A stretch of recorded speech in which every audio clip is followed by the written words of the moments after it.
자, 오늘 주일 2부 설교, 이 주일 저녁 설교는요, 우리 한국의 경찰 국가가 어느 정도 진행되었는지, 그리고 한국의 경찰 국가가 완성되면 지금 완성돼 가고 있는 시점인데, 그렇다면 저와 여러분의 삶에, 저와 여러분에게 어떤 일이 일어날 것인지, 지금 무엇이 오고 있는지에 대해서 이야기를 나누겠습니다. 여러분들에게 제가 팟캐스트 영상 2개를 필요한 부분만 제가 캡처를 해서 나눌 건데요. 한 10분, 20분 이렇게 다 해서 될 것 같습니다. 먼저 처음에는 보험 사기 방지 특별법이라는 것에 대해서 설명을 드릴 겁니다. 이 보험 사기 방지 특별법이 얼마 전에 테러방지법 통과됐죠? 예, 테러방지법 통과될 때 똑같이 통과된 건데 전혀 신문에 나오지 않은 그런 내용입니다. 오늘 그런데 이 보험 사기 방지 특별법이 얼마나 무서운 법인지 테러 방지법에 버금가는 그런데 이것이 어떻게 보도되지 않았는지 아주 의아스러운. 참고로 보험 사기 방지 특별법 안에는요. 저와 여러분의 개인 신상을 약 보니까 2천 몇 개, 1,000개가 넘는 걸로 이렇게 구분을 해가지고요. 저와 여러분을 추적한다고 합니다. 뒤에 제가 직접 들려드리겠습니다. 그리고 이 보험 사기 특별 방지법뿐만 아니고 뒤에 보면 강신면 경찰청장이 이번에 강남역 살인 사건이 있었지 않습니까? 그 강남역 살인 사건을 빌미로 삼아서 지금 어떤 법안이 추진 중에 있습니다. 근데 그 법안이 과거 여러분 형제복지원이라고 아십니까? SBS 그것이 알고 싶다에도 나왔었는데 형제복지원이 뭐냐면 독재정부 시대 때 불황자 그리고 국가에서 별로 마음에 안 드는 사람들을 잡아다가 강제로 입원시켜서 그 안에서 살인과 굶주림과 강제 노역, 성폭행 이런 엄청난 끔찍한 인권 유린들이 자행됐던 형제복지원. 지금 그 형제복지원을 또다시 꿈꾸고 있다라는 것을 또 여러분들에게 증명을 보여드릴 겁니다. 그런데 그게 이 보험사기 방지 특별법과 연관되어 있습니다. 오늘 이 2가지 팟캐스트를 통해서 확인하시고 나아가 제가 마무리 멘트 하면서 오늘 2부 순서를 정리하도록 하겠습니다. 아주 중요한 내용일 겁니다. 제가 이미 회복교 카페에 올려놨었는데 그다지 얼마나 보셨을까 조금 의아하기도 하는데요. 그러나 여러분 역시 찾는 자, 두드리는 자, 구하는 자에게 하나님께서 주신다라는 것을 새삼 느낄 수 있을 것 같습니다. 자, 그럼 먼저 달려봅시다. 보험 사기 방지 특별법의 비밀입니다. 라는 걸 제가 처음 들어봤습니다. 이건 도대체 뭔가요? 그 보험 사기 인지 시스템이라는 거는 그 보험 사기 혐의자를 축출할 목적으로 금융감독원에서 관리하고 있는 정보 시스템인데요. 보험회사에서 보험계약 정보, 그러니까 계약을 체결함과 동시에 온라인으로 금융감독원에서 하십니다. 그러니까 나는 가입만 했을 뿐인데 보험 사기 혐의자로 이미 정해진 거예요. 어디서 보험업체에서 보험회사를 통해서 금융감독원의 보험사기 인지 시스템으로 정보가 제공이 되면서 그러니까 보험업체가 네. 보험 이용자가 가입을 하면 네. 얘네들 이렇게 과거에 이 비슷한 사례들을 이렇게 쭉 분석해 보니까 네. 얘네들의 경우에는 이른바 보험 사기를 저지를 가능성이 농후한 건으로 보인다. 아니요. 아니 모든 사람들이 전체를. 다 올라간다는 말씀이에요. 전체를요? 네. 전체 보험계약 정보 그냥 자, 간단하게요. 보험 사기 인지 시스템이라는 것이 이제 보험 사기 방지 특별법을 발효하면서 그게 시스템화된 겁니다. 그 금감원에 예를 들어서 우리 지금 딱 눈에 보이는 게 우리 윤보무 집사님인데 아이디가 윤보무 집사님께서 보험을 가입하시잖아요. 그러면 예전에는 아니었는데 이제는 보험 인지 시스템이라는 그 시스템이 구축됐기 때문에 거기에 윤보무 지사님이 가입하신 그 보험, 아니, 윤보무 지사님에 관련된 모든 정보가 그 인지 시스템에 다 들어간다는 겁니다. 모든 사람들이 다. 이게 어떤 위기를, 어떤 위험을 불러오는지 뒤에 설명해 드리겠습니다. 보험금 네. 지급 정보를 전체를 다 관리하는 거예요. 그래서 금융감 예. 그래서 거기에서 이제 기준을 정하죠. 기준을 뭐라고 정하냐면, 네. 3년 이내에 5천만 원 이상 청구된 건. 분류가 딱 되는구나. 분류가 네. 되는 거예요. 네. 그리고 보험 사기 혐의 병원이나 뭐 지네들이 분류한 네. 뭐 정비 사업자나 이런 데서 정비 받은 건들, 그다음에 보험 사기 지표라고 해서 점수가 몇 점 이상 되는 건들, 이런 것들을 이제 집중 관리를 또 하는 거죠. 아. 금융감독원에서 네. 전산을 통해 가지고 추출 기법을 통해서 그러니까 보험업체들이 할 일을 예. 뭐 금융감독원이 대신하죠. 그래야지 공적인 시스템 안에서 뭔가 제공을 요청을 하면 그게 마치 당연한 것처럼 받아들일 수 있잖아요. 아니 그러니까 네. 제가 보기에는 그게 금융감독원이 할 일이 아니라 네. 보험업체들이 자체적으로 있어요. 그러니까 있는데 시스템을- 보험회사는 자기네 것만 할 수 있잖아요. 네. 다른 통합적으로 보험사 거를 알 수가 없잖아요. 하려고 그런 통합적으로. 거구나. 예, 그래서 통합적으로 금융감독원이 관리를 다 해주는 거죠. 심지어는 보험사기 인지 이런 시스템 때는 돈도 많이 쓰고 치밀하잖아. 돈도 많이 쓰고 궁금해. 나도 뭐 여러 경험 있지만 예를 들어 금융상품 불안전 판매와 관련해서 심지어 그냥 네. 불안전 판매 건이 아니냐라고 그거 따지는데도 어디 전화를 해보면 네. 사람이 없어서 못한다. 맞아요. 그래서 얼마나 기다려 한 달 기다려라. 진짜 우리가 그러니까 이게 정부가 아까도 이야기했지만 정부가 지금 자원을 어디다 쓰고 있는지 한번 생각해 아유, 그러니까. 아니, 그리고 위한 정부인지 업계를 위한 정부인지. 이 좀 약간 답답한 게 보험 가입 하라고 많이 하라고 그렇게 권장하면서 많이 가입해놨더니 내가 보험 사기를 저지를 사람으로 지금 후보 리스트에 올라가 네. 있다는 게 그것도 좀 화가 나네요. 그런데 이제 더 중요한 건 뭐냐면 실제 계약 정보나 지급 정보가 보험사기 인지 시스템에 의해서 관리되고 있다는 거를 정보 주체인 보험 이용자들이 알아야 될 거 아니에요. 그러니까 나도 지금 몰랐어요. 네. 저도 몰라요. 네. 알아야 되는데 몰라요. 근데 모르고 있는데다가 이제 네. 알고 정보 주체가 직접 금융감독원에다가 네가 가지고 있는 내 계약 정보나 지급 정보에 대해서 나한테 확인시켜줘. 어떤 정보 갖고 있니? 라고 해서 확인시켜달라고 문서로 보냈어요. 그랬더니 답변해 줄 수 없다고 나온 거예요. 거부한 거예요. 정보 주체한테. 그게 말이 되나? 개인정보를 예, 그게 말이 안 돼. 그 다음에 보험사기 인지 시스템을 운영할 수 있는 근거도 없어요.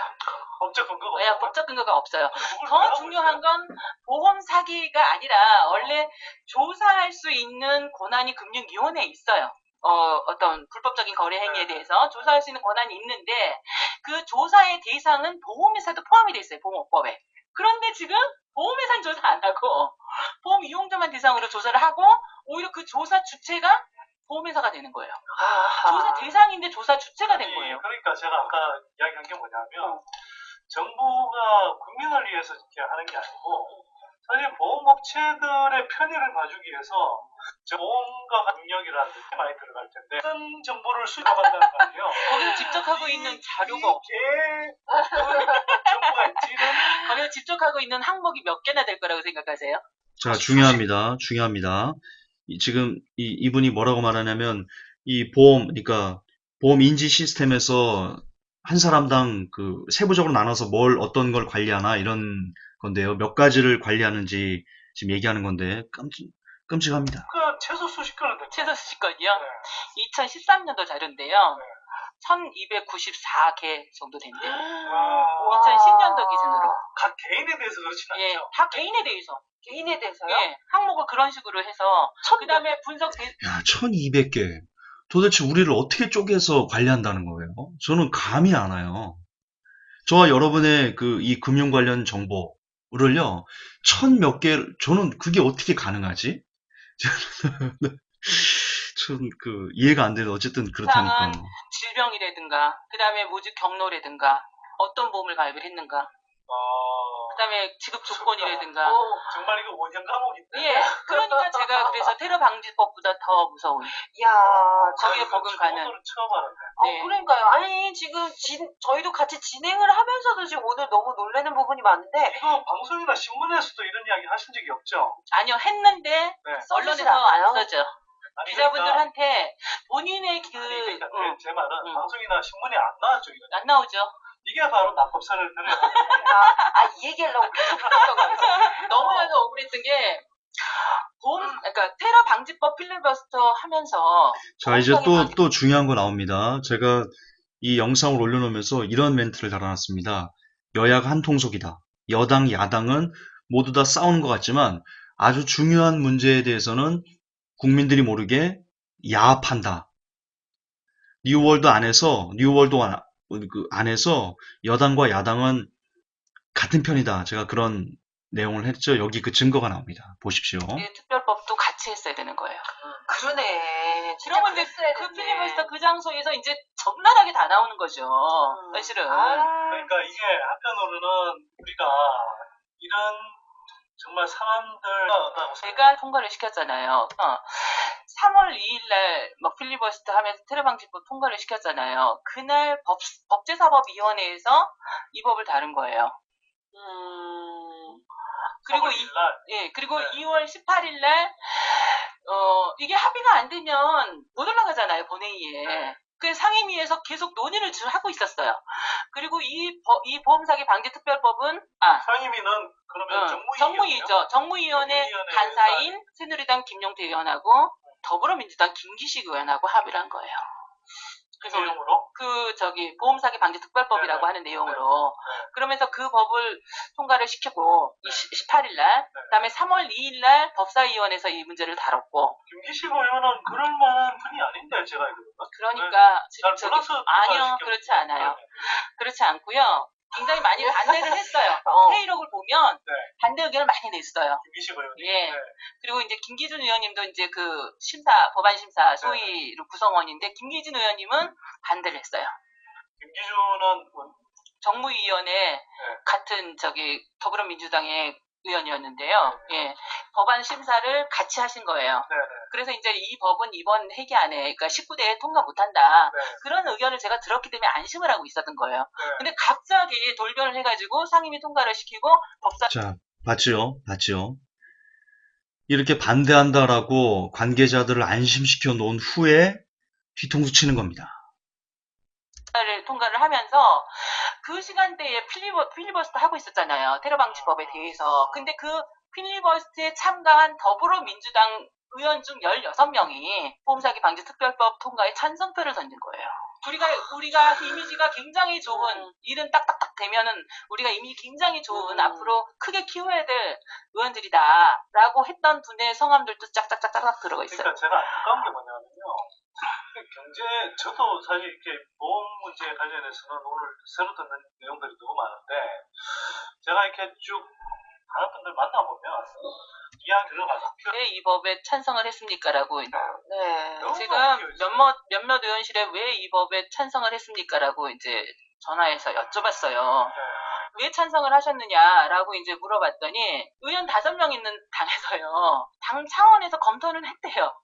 근데 찬성해도 괜찮을 것 같다라는 의견이 나왔는데 저는 그 의견이 나왔다고 하더라도 조문 한 문장만 읽어봤어도 이건 보험자를 위한 것이지 보험 이용자는 이용할 수 없다라는 그거를 금방 눈치챌 수 있는 부분이었는데 그거 자체도 안 했다는 얘기냐.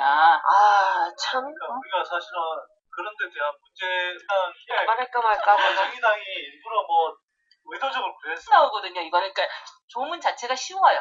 자, 그래서 이제 얘기가 나왔으니까요. 자, 여기까지 들으시면 됩니다. 자, 보셨듯이 여기서 두 가지를 말씀드릴 겁니다. 첫째, 보험사기 방지 특별법에 의해서 저와 여러분의 신상 정보가 금융 관련된 정보가 너무나 무섭게 지금 통제되고 있다. 그리고 그 통제하는데 국민들을 통제할 수 있는 그 법안을 누가 만들었냐? 여야 함께 합작해서 만들었다는 겁니다. 여러분 여당, 새누리당이네, 더불어민주당이네, 정의당이네 싸울 필요가 없습니다. 저와 여러분들에게는 하등의 도움이 안 되는 정당들입니다. 모두 다 뉴월드 오더에 손아귀에서 잡혔기 때문에 그들에게서 어떤 희망을 여러분 가지려고 해서는 안 돼요. 어리석은 겁니다. 저와 여러분은 늘 강조하지만 정말 하나님 외에는 아무런 희망이 없습니다. 자, 그거를 말씀드리고, 자, 그럼 이 보험사기 방지 특별법의 이 법안이 과연 강남역 살인사건에서 강신명 경찰청장이 하려는 경찰 국가를 꿈꾸는 그 내용과 어떻게 이어지는지 확인해 봅시다. 트위터가 진짜 언론입니다. 예, 애청자님들과의 소통 시간입니다. 자영업 하시는 분들도 홍보도 해드리고 있습니다. 유지태님 메일. 강남 살인사건 정신질환 진단에 대한 장애인들의 입장입니다. 새날 애청하고 있습니다. 언제나 좋은 방송 감사합니다. 기사 링크가 있는데 한번 읽어주시면 감사하겠습니다. 강신명 경찰청장 강남역 사건으로 형제복지원 부활 꿈꾸는가? 강남역 살인사건에 대한 경찰의 숨은 의지가 드러났다. 뉴스일자 2016년 5월 24일 17시 47분. 비마이너는 강남역 살인사건을 정신질환자의 묻지마 살인으로 몰아가는 경찰의 수사 심리를 프로파일링 한 바 있다. 드디어 경찰의 숨은 의도가 드러났다. 23일 강신명 경찰청장은 경찰관이 치안활동 중 정신질환으로 타인에게 해를 끼칠 우려가 있는 사람을 발견하면 행정입원, 응급입원 등 적극적인 조치를 하겠다고 발표했다. 뿐만 아니라 성범죄 우려자의 등록제를 적용하듯이 정신질환자의 경우 자료를 보건소와 병원, 경찰서 등에서 공유하면서 일정 기준에 의해 점검하는 제도도 만들겠다고 공언했다. 강신명 청장의 발표에 따르면 앞으로 경찰은 범죄 우려가 있는 정신질환자의 명단을 미리 확보하고 현장에서 식별할 수 있는 체크리스트와 신속히 강제 입원시킬 수 있는 매뉴얼을 만들 계획이다. 행정입원의 수월성을 위해 경찰과 긴밀히 협조할 지정 병원까지 둘 계획도 발표했다. 지금 들으셨습니까? 여러분 경찰이 이거 경찰이 하는 업무가 아니었거든요. 근데 이 경찰이 이제 이 강남역 살인사건을 통해서 어떤 그 자신들이 봤을 때 뭐 정신질환자나 혹은 뭐 기타 뭐 그 자신들이 만들어 놓은 어떤 거기에 위배되는 사람은 이제 경찰이 강제적으로 자기들과 연관된 어떤 그 정신병원이나 어떤 그 통제할 수 있는 그런 곳에 강제적으로 입원시킬 수 있는 그런 권한을 갖게 됐다라는 겁니다. 형제복지원입니다. 형제복지원이에요. 강남역 살인사건 보도에 빠짐없이 달리는 댓글. 제발 미친놈들 길거리 못 돌아다니게 국가가 관리 좀 해라. 는 요청에 정확히 부응하는 계획이다. 수사 초반에 서둘러 정신분열에 의한 살인으로 단정짓고 경찰청 차원에서 정신질환자 범죄율 관련 통계를 언론에 제공하고 때마침 유사 사건으로 부산 국제시장에서 정신질환 병력이 있는 자의 취중 난동이 대서특필되는데 강신명 경찰청장의 의지가 작용하고 있었던 게 아닐까? 피의자 김모 씨의 조현 병력이 밝혀진 순간 이미 정신분열증에 의한 살인이라는 위험한 정신병자들에 대한 경찰 차원의 특단의 조치가 필요하다는 결론이 내려진 게 아닐까? 정신질환자 관리에 대한 강신명 경찰청장의 의지는 지난 19일 국회 본회의를 통과한 정신보건법 전부 개정 과정에서 이미 강하게 드러나고 있다. 정신보건법에 따르면 보호의무자, 가족 외에 정신질환자를 강제로 입원시킬 수 있는 자는 정신과 전문의 또는 정신보건 전문요원의 신청을 받은 시, 군, 구청장밖에 없다. 자, 원래는 이랬습니다. 자, 정신질환자나 정신분열증 환자를 입원시킬 수 있는 그 권한은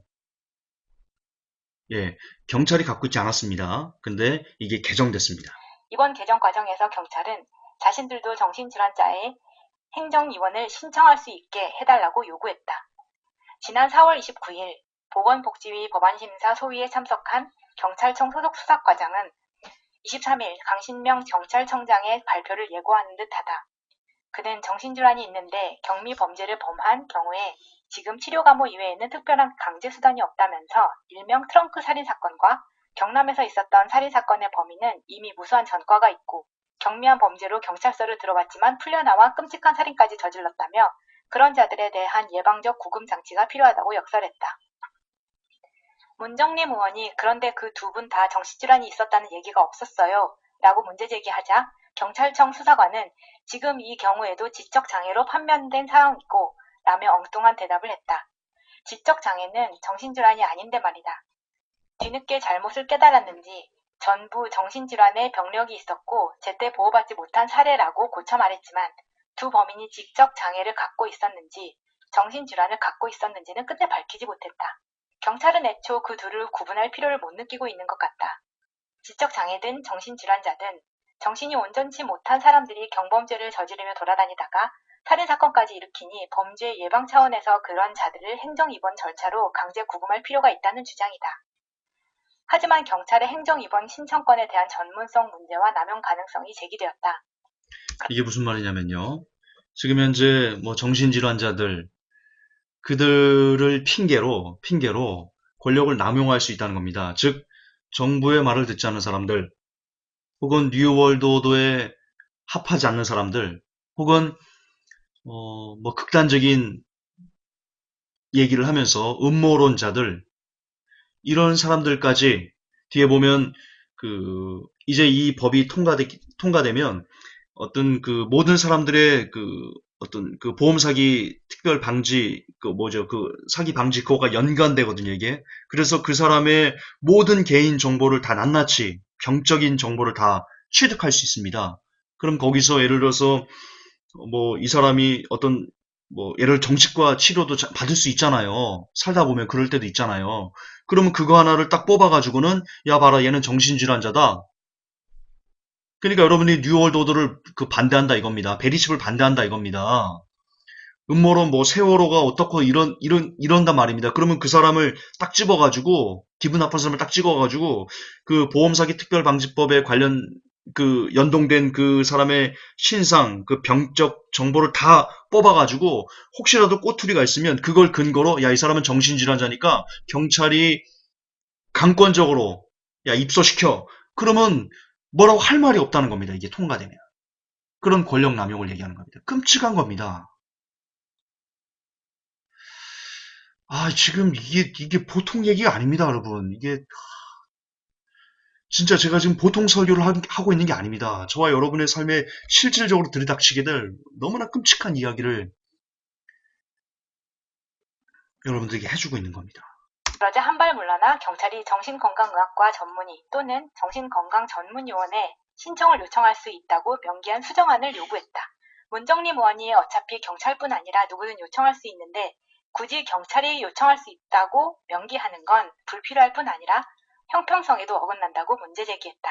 경찰은 비록 법률적 의미는 없더라도 그렇게 명시하면 정신질환자 행정 입원이 경찰의 고유 임무라는 것을 법적으로 공인받을 수 있다며 끝까지 요구했다. 결국 경찰의 행정 입원 신청 요구권이 명시된 정신보건법 전부 개정안이 국회 본회의를 통과됐다. 물론 법 개정 이전에도 경찰은 경찰관 법은 통과됐습니다.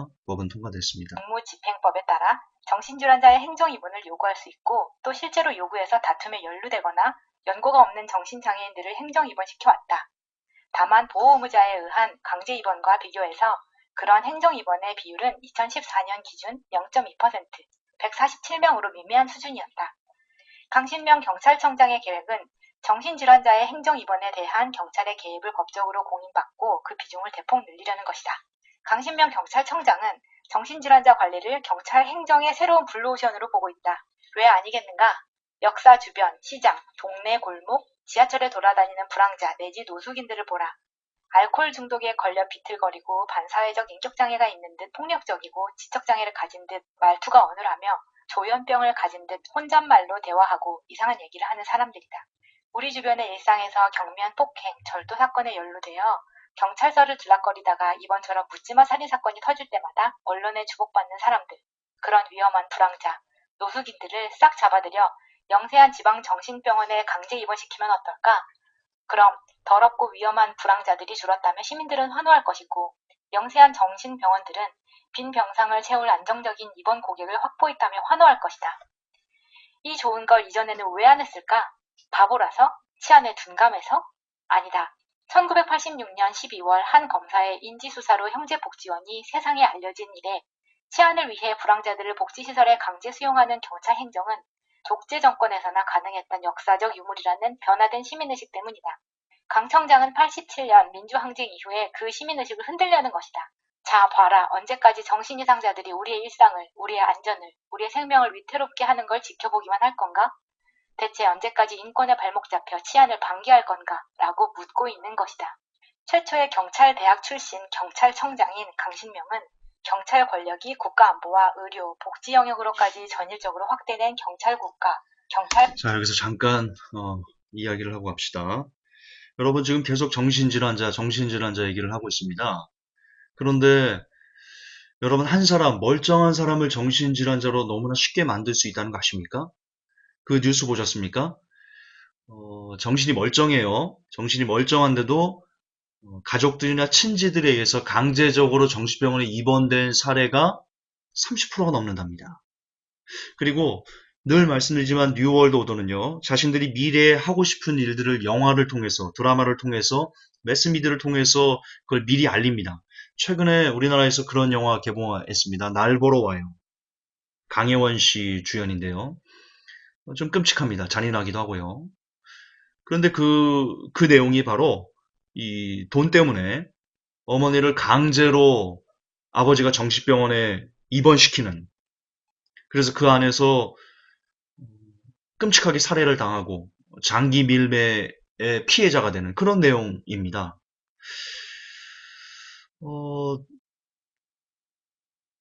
근데 지금 그런 일들이 지금 그게 영화잖아요.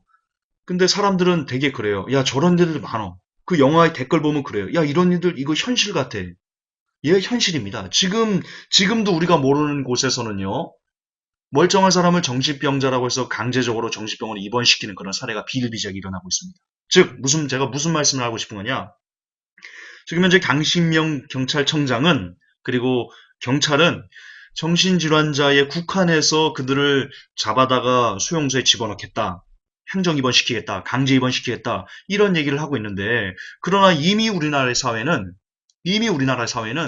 멀쩡한 사람도 어떤 이득을 위해서, 이익관계에 따라서 얼마든지 정신질환자로 몰아서 강제 입원시키는 일이 행해지고 있다는 겁니다.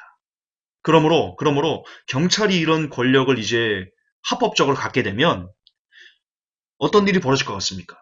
여러분이 봐도 어떤 일이 벌어질 것 같습니까? 예, 경찰의 입맛에 맞지 않는 사람들은 모두 다 잡아다 넣을 수 있다. 모두 다 멀쩡한 사람도 정신질환자로 만들어버릴 수가 있다. 그런 결론이 여러분 떠오르지 않습니까? 예, 그렇게 귀결될 것입니다. 그렇게 경찰 국가는 완성될 겁니다. 사회를 꿈꾸고 있다. 불과 4개월 전 강신명 경찰청장은 2015년 11월 14일 민중대회를 주도한 혐의로 체포된 한상균 민주노총 위원장에게 소요죄를 적용시키려고 했다. 1986년 5.3 인천 민주항쟁에 적용된 이후 문서상에만 있던 소요죄를 현실로 소환한 것이다. 경찰의 살인적인 물대포에 맞아 아직까지 혼수 상태에 빠진 백남기 농민에 대한 슬픔과 분노의 여론으로 그 소요죄 부활의 꿈은 일단 좌절됐다. 이제 강신명 경찰청장은 1986년 12월을 기점으로 폭로된 형제복지원의 꿈, 길거리에 위험한 비정상인들을 쓸어다 강제 수용하는 무소불위의 경찰 권력을 꿈꾸고 아니지요. 길거리에 위험한 노숙자들 아니지요. 뉴월드 오더에 반대하는 눈에 가시 같은 사람들, 그들을 잡아다 쳐넣으려는 것. 그것이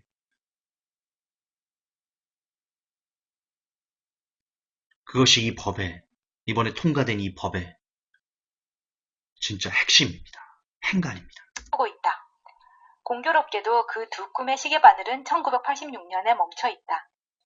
강신명이 경찰대학을 졸업, 이제 막 경관으로 임관한 바로 그 1986년 말이다. 치안사회를 향한 청년 강신명의 서슬퍼런 꿈은 과연 이루어질까? 이번에는 강남역 살인사건으로 각성된 여성 혐오에 대한 분노의 여론에 의해 깨질 것인가? 비마이너라고 하는 인터넷 매체 있죠. 그 장애인 관련한 매체로는 굉장히 유명한 매체입니다. 비마이너. 비마이너의 기사를 읽어주신 거예요. 사실 본 메일은 굉장히 짧아요. 새날 애청하고 있습니다. 언제나 좋은 방송 감사합니다. 기사 링크가 있는데 한번 읽어주시면 감사하겠습니다. 한번 읽어드렸고요. 넘어갈까요? 이런 측면도 있었네요. 그러니까 뭐 강남역 살인사건에 있어서의 남녀, 뭐 혐오 이런 논란 말고도 이런 지점이 또 있었다는 거. 또 우리가 경제복지원에 관련해서는 아직도 그게 해결이 안 나고 있고 19대 때 결국은 법안으로 통과시키지도 못했고 강신명이 하는 짓이 사실상 또 제2의 형제복지원 사건이다 이렇게 말씀하시는 그런. 여러분 참고로 형제복지원이 궁금하신 분들은 회복계 검색창에 형제복지원으로 쳐보십시오. 제가 올려놓은 그 관련 자료들이 있을 겁니다. 기사네요. 그리고 지적장애하고 정신질환하고 구분을 못했다는 것도 좀 상당히 충격입니다. 그러니까 전문가들이 진단을 하고 치료를 하고 하는 거 아니겠습니까? 경찰이 심리학자들도 아니고 의사도 아닌데 경찰이 해야 하는 일을 좀 하시죠? 그거 하는 것도 바쁘실 텐데 굳이 정신질환 일까지 하시려고 왜 그러시나요? 권력이죠. 이거는 권력의 속성이고 여기 메일에 기사에 링크된 내용대로 경찰의 권력이 막 강해지는 거죠. 왜냐하면 얘네들이 만약에 이렇게 이 기사에 나온 거와 같이 실제로 그런 법 집행을 할 수 있는 여건이 마련이 된다고 하면 제일 먼저 건강보험 기록에 나와 있는 신경정신과 질환 병원 자, 보셨죠?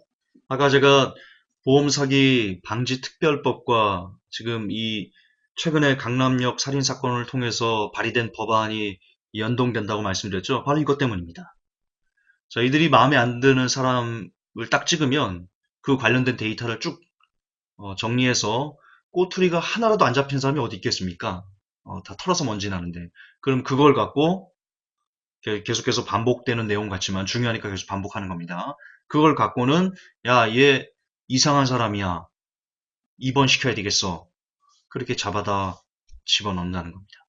진료 기록에 대해서 다 가져갈 겁니다. 그러니까 다 건들 거잖아요. 예, 그 다 개인 가져가서 기록들을. 경찰들이 현재도 이제 자기네들 단말기에서 사람들의 그 불신검문이나 교통사고나 그렇죠. 2차 등등 폭행 사건이 있을 때 주민번호를 조회하거든요. 그럼 그 주민번호 조회하면 바로 뜨게 만드는 거죠. 그러면 강제 입원시키겠다는 거고 이거는 뭐 어마어마한 겁니다. 형제복지원 사건에 비해서 뭐 수백 수천 배의 그 폭력이 행사될 수 있는 그런 사안이거든요. 그러니까요. 이렇게 예를 들어서 잠을 못 거듭 반복하지만 형제복지원 사건은요, 끔찍한 사건이었습니다.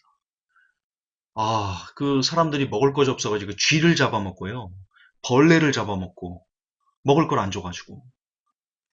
그리고 틈만 나면 막 구타해가지고 사람들이 온몸에 멍이 시퍼렇게 그런 지옥 같은, 물론 지옥은 더 힘들겠지만, 지옥에 버금가는, 지옥을 맛볼 수 있는 그런 형제복지원 사건에 지금 이분들은 얘기합니다. 몇 배, 몇십 배 같은, 몇십 배나 더 심한 억압된 상황을 경험할 수 있을 것이다.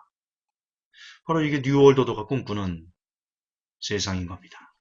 끔찍한 세상이죠. 자서 수면제를 처방을 받았는데 정신질환으로 자기네들이 분류를 했다 쳐요. 그러면은 자기네들이 진단도 하고 처방도 하고 의사가 할 일, 약사가 할 일 뭐 알아서 그냥 하는 거잖아요. 저 잡혀가는 건가요? 그러게요. 우리 다 위험한데? 이게 남녀 대결로 국민끼리 분열시키려고 한다는 시각이 되게 우세했다면 이렇게 보는 시각은 되게 새로운 것 같아요. 나름 설득력도 있는 것 같고 맞는 얘기인 것 같은데. 아이고야. 어쩌라고 이러죠. 정신질환 가지신 분들 중에 소위 속칭으로 표현하면은 미친놈, 요거를 예전에 정신분열이라고 그랬잖아요. 근데 그 말이 너무 폭력적이다 해서 그 새롭게 생긴 용어가 조현병이에요. 혈압기에 우리가 피아노 같은 거 조율하고 조현, 이게 그 똑같은 한자를 씁니다. 언어 자체의 폭력성을 좀 없애고 아름다운 말로 만든 게 조현병이에요. 지적정에는 의미가 좀 다르죠. 그렇죠. 테러방지법이랑 비슷한 겁니다. 알고 보면. 자기들의 어떤 통치에 방해가 되는 사람들은 귀에 걸면 귀걸이, 코에 걸면 코걸이식으로 그냥 격리시키고 가두겠다는 의도. 21세기 이렇게 하면 안 되죠. 법 자체를 해석할 때 한 사람의 본자를 위해서 99명의 피해자를 만들어내면 안 되고요. 한 사람의 억울한 사람을 위해서 99명의 범인을 놓쳐도 된다는 그런 이념이 현대 법이라고 생각하면 이런 식으로 만들어가는 건 좀 너무 그렇지 않을까 싶고요. 이 메일에 정말 공감하시는 분들만큼 공감하지는 못할 거예요. 그 입장이 아니기 때문에. 그렇지만 충분히 이 기사로도 충분히 어떤 의미를 갖고 있는 메일이었고 기사였는지 아실 수 있을 거라고 생각합니다. 보내주신 분의 이름이 본명일까요? 자, 여기까지 들으시면 됩니다. 자, 우리는 테러방지법이 통과가 됐습니다. 테러방지법이 통과가 됐고, 그리고 더불어서 보험사기 특별방지법도 통과가 됐고, 강남역 살인사건으로 인해가지고 보건 무슨 법인데요? 이름이 생각이 안 나요. 그것도 모두 통과가 됐습니다. 세 개의 법이 모두 다 하나로 뭉뚱거려가지고 정부의 입맛에 맞지 않은 사람들, 더 정확하게는 뉴월드 오더의 정책에 반대하는 사람들을 자기들 마음대로 잡아다가 감금하고 폭력을 행할 수 있는 그런 무소불위의 권력을 갖겠다는 것입니다. 그것이 바로 일루미나트 카드에도 있지만 경찰이 곤봉으로 사람을 때리는 바로 뉴월드 오더, 경찰국가 입니다. 지금 이런 경찰 국가를 향한 법안이 발효가 됐고 그리고 시작이 되는 와중에 있습니다. 여러분 2016년은 대단히 위험한 시기를 여는 한 해가 될 것이다 라고 생각합니다. 한국의 경찰국가법은요, 미국의 경찰국가법과도 연결되어 있습니다. 한국보다도 미국은 훨씬 더 지금 경찰국가의 모습이 두드러지게 나타나고 있습니다. 경찰들에 의해서 강제적으로 폭행당하는 거, 살해당하는 거, 인권 침해당하는 거 수시로 여러분 보고 있죠. 미국이 왜 그렇게 경찰국가를 향해서 치닫고 있는가? 미국은 지금 달러 붕괴를 준비하고 있는 겁니다. 달러가 붕괴가 되면 미국 국민들, 시민들이 소요 사태가 일어날 것이고 그 소요 사태를 효과적으로 진압하기 위해서는 계엄령이 발동돼야 되는데 계엄령 발동을 위해서는 이미 경찰국가 시스템을 구축해 놔야지만 계엄령을 효과적으로 발휘할 수 있고 그러기 위해서 페마를 통해서 수백만 개의 관을, 플라스틱 관을 이미 지금 쌓아놓은 상태에 있고요. 그렇게 지금 미국은 달러 붕괴를 준비 중에 있습니다. 더불어서 우리나라도 왜 이렇게 경찰 국가를 지금 지향하고 있는 것인가? 여러분, 한국과 미국은 미국 달러가 붕괴되면 한국 경제도 더불어 붕괴하죠. 한국 경제만 붕괴하겠습니까? 전 세계 경제가 다 붕괴하겠죠. 특별히 한국은 더 심하겠죠. 그래서 우리도 역시 한국 경제가 붕괴됐을 때 그 뉴월드 오더라는 소수가 절대 다수의 시민들을 효과적으로 두드러 팰 수 있는, 두드러 잡을 수 있는 그런 모종의 시스템을 구축하기 위해서 지금 여러분이 보셨던 테러 방지법, 그리고 보험 사기 특별 방지법, 그리고 건강 어쩌고저쩌고 법안을 통과시킨 겁니다. 일전에 엔드타임즈가 있을 때 제가 써놨던 기사 기억하십니까? 시민들이 어디를 갔는지 그 지도를 다 정부가 구축한다. 어디서 떡볶이를 먹었는지, 그리고 뭐 전라도 가서 진료를 받았으면 그 진료받은 게 서울의 중앙 시스템에 저 사람이 몇 날 며칠 어디 가가지고 무슨 진료를 받았어. 이런 중앙 시스템이 갖춰주다. 어디를 가고 뭘 타고 뭘 먹고 누굴 만나고 이런 것까지 세세하게 다 통제할 수 있는 시스템이 2017년 안에는 다 구축이 된다. 제가 엔드타임즈가 있을 때 여러분 폭로했던 내용입니다. 또한 우리나라에서는 스마트폰 있죠. 한겨레 신문 2015년 5월 25일자에는 스마트폰 통째보겠다는 경찰국가 발상이라는 기사가 있습니다. 사설인데요. 여기 보면 경찰이 개인의 스마트폰 속 내용을 모두 들여다볼 수 있는 소프트웨어 프로그램을 가을부터 전국 일선 경찰서에 보급할 계획이라고 한다. 이게 2015년입니다. 지금 2016년이죠. 1년이 지났습니다. 근데 이미 2015년에 경찰이 저와 여러분의 핸드폰 내용을 모두 다 볼 수 있는 소프트웨어를 다 깔았습니다. 마음만 먹으면요. 그래서 여러분 그 다음 카카오 사태도 벌어진 거 아닙니까? 이처럼 우리는 지금 빼도 박도 할 수가 없다. 한국에 사는 사람 뭐 그렇다고 이민 가야 되냐? 똑같습니다. 미국은 더 하고요. 뭐 유럽도 지금 난리 아니고요. 프랑스 같은 경우는 지금 무슨 일이 벌어지고 있습니까? 저 사람이 테러 의심자 같아 라는 것만 해도 구속할 수 있는 그런 법안이 프랑스에서는 발효됐습니다. 유럽에서는 그것이 발효된 겁니다. 피할 수가 없습니다. 그렇습니다. 한국의 경찰 국가가 지금 본격적으로 시작하려고 하는데 그렇다면 저와 여러분의 삶에 우리에게 도대체 어떤 일이 일어날 것인가? 안타깝게도 여러분 이것을 두려움 가운데 들으셨으면 좋겠는데요. 저도 그리고 우리 모두는 어쨌든 뉴월드 오더의 실체를 알고 있습니다. 저들이 처치하고 싶은 1순위는 바로 뉴월드 오더의 실체를 알고 그것을 대비하는 사람들일 것입니다. 그 중에서는 특별히 베리칩에 대한 존재에 대해서 극렬한 거부감을 나타내는 사람들이겠죠. 왜 저들의 궁극적인 목적이 모든 사람들에게 베리칩을 심어서 통제하고 억압하고 조종하려고 하는 거니까요. 따라서 저와 여러분들은 부득이하게도 저들의 제1 표적이다 라는 것을 안타깝지만 참 마음이 아프고 두렵지만 인정해야 됩니다. 이런 시대, 이런 절체절명의 위기의 시대, 저와 여러분이 무엇을 붙잡아야 되겠습니까? 여기서 손들 겁니까? 그리고 뉴월드오더기 빌붙어가지고 내가 먼저 베리칩 바뀌었습니다. 베리칩은 짐승의 표 아닙니다. 라고 말하겠습니까? 여러분 그러면 불지옥인데요. 그냥 이 땅에서 잠깐 고통받다가 죽어 하나님의 나라에 가는 게 훨씬 더 큰 복일 겁니다. 여기서의 받는 고통은 길어야 몇 년, 뭐 아주 그 나이가 적은 사람은 몇십 년이겠지만, 그러나 지옥에서의 고통은 몇백 년, 몇천 년, 몇만 년, 영원토록 지속되는, 어쩌면 그런 지금의 고문이나 어떤 그 뉴월드오더의 억압들이 무서워서 하나님을 배반하고 서둘러 짐승의 표를 탐한 사람들은 훗날 지옥에서 이렇게 한탄할지도 모릅니다. 아, 그때 내가 그거 참을 걸. 그거 몇 년 그냥 그 고통 내가 참을 걸. 이렇게 오랫동안 내가 고통받을 줄 알았네. 그렇게 가슴을 치면서 이를 바닥바닥 깔면서 후회할는지도 모릅니다. 여러분, 저는 지금 소설을 쓰고 있는 게 아닙니다. 제 설교 스타일을 아실 겁니다. 저는 10년 넘게 기자일을 해왔습니다.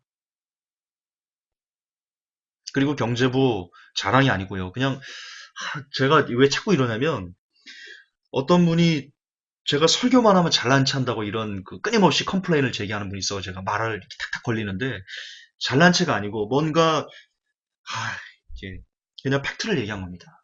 저는 여러분 경제부 부장까지 어쨌든 역임했던 모르게 중소 언론사지만 그래서 나름대로 어떤 신문사의 그 기자적인 뭐라고 할까요? 냉철함이 제게 있습니다. 저는 절대로 근거 없는 얘기 하지 않습니다. 제 설교 스타일입니다. 지금 오늘 여러분들에게 들려드린 한국의 경찰 국가가 오는 건 역시 여러 가지 다양한 근거와 그리고 언론에서 보도되지 않은 내용들을 제가 캡처해서 여러분들에게 들려드렸습니다. 증거를 갖고 얘기하는 겁니다. 즉, 제가 여러분들에게 드리는 예측은 절대로 허황되거나 허망하거나 우습게 여기거나 그럴 수준의 것이 아니다라는 겁니다. 정말 저와 여러분들은 절체절명의 위기가 우리의 삶에 지금 오고 있다는 그런 안타까운 위기감을 느끼시고 이럴 때 우리가 어떻게 살아야 되겠습니까? 어떤 사람이 되어야 되겠습니까? 말씀에 절여지는 사람이 되십시오. 오늘도 하나님 앞에 그렇게 기도를 했습니다. 하나님, 제가 말씀에 절여지는 사람이 되길 원합니다. 내 인생에서 가장 즐거운 것이 말씀이길 원합니다. 저와 여러분이 그렇게 산다면 정말 소금에 배추가 절여지듯이 배추가 소금에 절여지듯이 저와 여러분이 말씀에 절여진 삶을 매일 살아서 정말 말씀만이 저와 여러분을 기쁘게 하고 가슴 뛰게 하는 그런 유일한 소망이 된다면 우리는 이 뉴월드오더의 억압이 시작되기 전에 이들의 강압적인 압박이 시작되기 전에 우리는 건짐을 받을 수 있을 것입니다. 그 소망을 여러분들에게 드리고 싶습니다. 회복교회 성도 여러분, 내일도 하루가 시작됩니다. 말씀에 미칩시다. 말씀에 절여집시다. 그것이 하나님에게 지배를 받는 유일한 길일지도 모르겠습니다. 그리하여 정말 하나님께서 내가 저를 건져내지 않으면 저가 너무나 불쌍하다라고 하나님의 불쌍함과 긍휼히 여김을 받을 줄 아는 사람이 되어서 그날 기분 나쁘고 공포스러운 일을 경험하지 말고 하나님의 부름을 모두 다 받으십시다. 그럴 수 있기를 예수님의 이름으로 감히 축복하고 싶습니다. 하나님, 한국의 경찰 국가가 진행되고 있습니다. 저와 회복교회 성도들에게 지금 무엇이 오고 있는지, 어떤 큰일이 일어나고 있는지를 이 시간 제법 깊이 상고하였습니다. 앞으로 무서운 일이, 엄청난 일이, 끔찍한 일이 우리에게 들이닥칠 것입니다. 이때 하나님 우리가 무엇을 바라봐야 되겠습니까? 어디에 우리의 소망이 있습니까? 오직 하나님에게만 있습니다. 오직 말씀에만 있습니다. 내일부터 말씀에 절여지는 삶이 저와 모든 회복교회 성도들의 삶이 되게 하옵소서. 우리 구주 예수님 이름 받들어 감사하며 기도하옵나이다. 아멘.